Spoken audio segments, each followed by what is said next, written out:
Good morning student, I am Sudesh Sharma from ASN high school. आज का topic है class 9 chapter number 4 structure of the atom. Okay, हमें पता है जैसे कोई भी ह्यूमन बॉडी है या कोई भी लिविंग थिंग्स छोटी छोटी यूनिट से मिलके बनी होती है जिन्हें कहा जाता है सेल। इसी टाइप से हर टाइप का मैटर छोटे छोटे पार्टिकल से मिलके बना होता है जिसे हम कहते हैं एटम्स या मॉलिक्यूल्स। ओके, पहले के टाइम पे बिफोर टाइम ये माना जाता था कि एटम इंडिविजुअल है, जो कि डाल्टन ने भी आइडेंटिफाई किया था कि एटम्स क्या है, इंडिविजुअल है। लेकिन 19वीं सेंचुरी के बाद ये सोचा जाने लगा कि अगर किसी मैटर को रब किया जाता है, अगर हम रब करते हैं तो कुछ चार्ज रिलीज़ होता है, प्रोड्यूस होता है, तो कहाँ से होता है।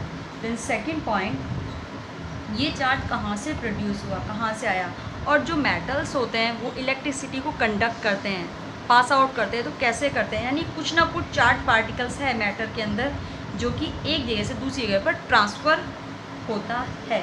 ओके, ये बाद में 19वीं सेंचुरी के बाद ये माना जाने लगा कि एटम क्या है, डिविजिबल है। ऐसा नहीं है, एटम डिविजिबल है और कुछ चार्ज पार्टिकल से मिलके बना हुआ है।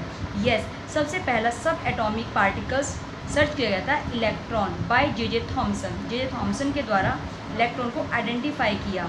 फिर उसके बाद गोल्डस्टीन ने 1886 में डिस्कवरी की एक दूसरे पार्टिकल की डिस्कवरी की जिसे उन्होंने कहा प्रोटॉन कहा, जिसका मास इलेक्ट्रॉन के अकॉर्डिंग 2000 टाइम्स ज़्यादा है, और उसको रिप्रेजेंट किया P+ से और इलेक्ट्रॉन को E-, क्योंकि इलेक्ट्रॉन पे नेगेटिव चार्ज है, प्रोटॉन पे प्लस चार्ज होता है। इलेक्ट्रॉन का मास प्रोटॉन के मास के अकॉर्डिंग बहुत ज़्यादा कम होता है, consider to be negligible. Okay, ये माना जाने लगा कि एटम्स प्रोटॉन और इलेक्ट्रॉन से मिलके बना हुआ है। ये दोनों का इक्वल चार्ज होता है, एक दूसरे के चार्ज को बैलेंस किए होते हैं। प्रोटॉन एटम्स के इंटीरियर अंदर की पाया जाता है, सेंटर में पाया जाता है, और इलेक्ट्रॉन उस प्रोटॉन के चारों ओर रिवॉल्विंग करते हैं या उसके चारों ओर किसी टाइप से भी पाए जाते हैं। इलेक्ट्रॉन को आसानी से पील्ड ऑफ किया जा सकता है, पर प्रोटॉन को किया नहीं जा सकता। इसके बेस पे बहुत सारे एटम्स के स्ट्रक्चर बताए गए। उसके बारे में कुछ स्ट्रक्चर्स आए जिन्होंने कि डाल्टन की थ्योरी को फेल कर दिया। डाल्टन के अकॉर्डिंग एटम क्या इंडिविजुअल है, but atom is divisible. Yes, atom is divided into 3 parts, electron, proton, neutron. चलिए, उसके लिए जो नए नए साइंटिस्ट ने अपनी डिस्कवरीज की थी उसके बारे में पढ़ेंगे। सबसे पहले आया था Thomson model of an atom.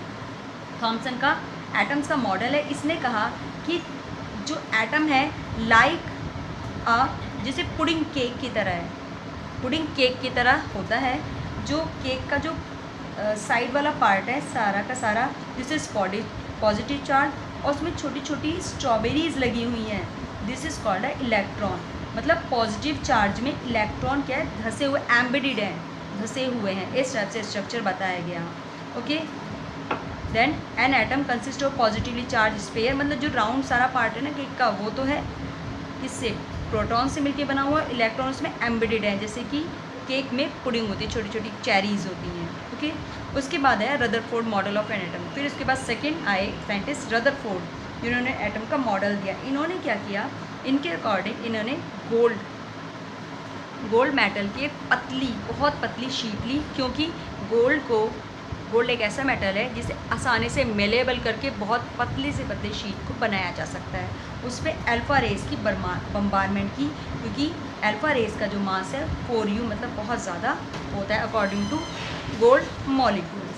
Okay, उनके अकॉर्डिंग उन्होंने 3 कंडीशन अप्लाई हुई। फर्स्ट, जब उन्होंने गोल्ड फॉइल पर अल्फ़ा रेस की बम्बारमेंट की तो 3 कंडीशन हुए जो उनकी अनएक्सपेक्टेड मैटर था, जिन्हें वो एक्सपेक्ट भी नहीं कर सकते थे। फर्स्ट, कुछ अल्फ़ा रेस तो बिना किसी डिप्रेशन या बिना किसी पाथ को चेंज किए हुए बिल्कुल सीधी चली गई, जैसे इस पर कोई असर ही ना हो। कुछ एंगल से डिफ्लेक्ट हो गई, और कुछ जिस रास्ते से या जिस पाथ पे गई उसी पाथ पे वापस आ गई, मतलब 180 डिग्री पर डिफ्लेक्ट हुई। 3 कंडीशन सामने आई। फर्स्ट इज, कुछ अल्फ़ा रेस बिना किसी डिफ्लेक्शन के बिल्कुल सीधे निकल गए, जैसे कि जो एटम है वो खोखला हो, उसमें कुछ पार्ट ना हो। कुछ रेस थी, कुछ अल्फ़ा रेस थी जो कि कुछ एंगल से डिफ्लेक्ट हुई, मतलब कुछ ऐसा है किसी ठोस चीज़ से टकराई गई हो और वापस आ गई हो, कुछ 180 डिग्री पे फिर वापस आ गई। इट्स मीन मिडिल पार्ट में न्यूक्लियस एटम के जो मिडिल पार्ट में कुछ ऐसा पार्ट है जो बहुत ज़्यादा हार्ड है, बहुत ज़्यादा स्ट्रॉन्ग है, जिससे डिफ्लेक्ट होकर अल्फा रेज वापस आ गई। इसी कंडीशन पे कहा गया most of the sphere inside the atom is empty, कि स्पेयर का बहुत सारा पार्ट एम्प्टी है, इसलिए अल्फा रेज कोई डिफ्लेक्शन नहीं हुआ। कुछ पार्टिकल डिफ्लेक्ट हुए अपने पास से, इसमें पॉजिटिव चार्ज है और बहुत छोटे स्पेस में है। कुछ 180 डिग्री पर डिफ्लेक्ट हुए, इसमें जो पॉजिटिव चार्ज है मास गोल्ड एटम का considered in a very small volume with in the atom, बहुत ज़्यादा। ओके, उसके बाद रदरफोर्ड ने ये तो बता दिया, इनके अकॉर्डिंग जो पॉजिटिव चार्ज है वो मिडिल में न्यूक्लियस में सेंटर में पाया जाता है और इलेक्ट्रॉन उसके चारों ओर रिवॉल्विंग करते हैं। इलेक्ट्रॉन बीच में तो है, प्रोटॉन पाया जाता है और इलेक्ट्रॉन इसके चारों ओर रिवॉल्व कर रहे हैं, घूम रहे हैं लगातार रदरफोर्ड के अकॉर्डिंग। चलिए, ड्रॉबैक मतलब जो सी कमियाँ आ गई। रदरफोर्ड के अकॉर्डिंग ये कहा गया कि इलेक्ट्रॉन एटम न्यूक्लियस के चारों रिवॉल्व हैं, प्रोटॉन के चारों रिवॉल्व कर रहे हैं, घूम रहे हैं, लेकिन अगर हम मानते हैं अगर कोई चीज़ मोशन में है तो उसमें लगातार एक्सेलरेशन वर्क करता है, जिसके कारण उसका जो मोशन है, उसकी जो स्पीड है, धीरे धीरे वेलोसिटी धीरे धीरे घटती जाती है और धीरे धीरे अगर रदरफोर्ड के अकॉर्डिंग अगर मान ले तो धीरे धीरे इलेक्ट्रॉन धीरे धीरे उसकी एनर्जी रिलीज़ होती चली जाएगी और लास्ट में वो न्यूक्लियस में गिर जाएगा और उसका अस्तित्व ख़त्म हो जाएगा। पर ऐसा नहीं होता। इसके लिए एक थर्ड साइंटिस्ट आए, बोर। उनके अकॉर्डिंग उन्होंने अपना एटम्स, उन्होंने अपना मॉडल दिया, इनके अकॉर्डिंग यस सर्टेन बिल्कुल सही है। एक्चुअली क्या है, किसी भी एटम में मिडिल में पॉजिटिव चार्ज होता है, इलेक्ट्रॉन उसके चारों ओर रिवॉल्विंग करते हैं, लेकिन क्या चारों जब रिवॉल्विंग करते हैं तो उनका निश्चित पाथ होता है। निश्चित मतलब एक सर्टेन पाथ है जिसमें घूमने पर ना तो कोई एनर्जी रेडिएट होती है और ना ही अलाउ होती है, ना डिक्रीट होती है और ना ही रेडिएट होते हैं। जिस पाथ में लगातार घूमते रहते कोई भी एनर्जी रिलीज़ नहीं होती। इन्होंने क्या किया, किसी भी एटम्स में इलेक्ट्रॉन को एक निश्चित क्लासेस में डिवाइड कर दिया। क्लासेस का नाम दिया न्यूक्लियस से फर्स्ट क्लास के L M N, जो कि इसके इलेक्ट्रॉन के बेस पे कंसाइडर्ड होती हैं। चलिए भाई, आज के लिए इतना ही। कल हम बोर्ड मॉडल पढ़ेंगे और उसके बाद एटॉमिक नंबर एंड आइसोटोप्स आइसोबर पढ़ेंगे। That's it. Thank you so much. Have a nice day.